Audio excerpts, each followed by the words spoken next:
हे आहे कोकिळेचं पिल्लू.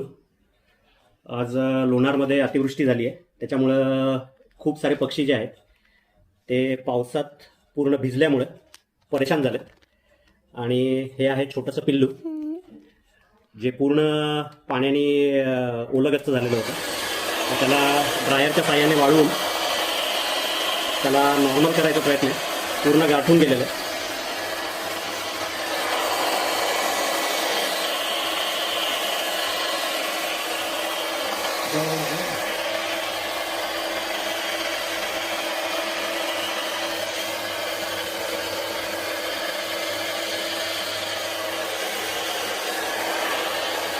कोकिळा युजली कावळ्याच्या घरट्यामध्ये अंडे देते. बाहेर 2 कावळे पण आहेत, जे काल सकाळी माझ्या अंगावर अचानक एक त्यातला कावळा आला होता.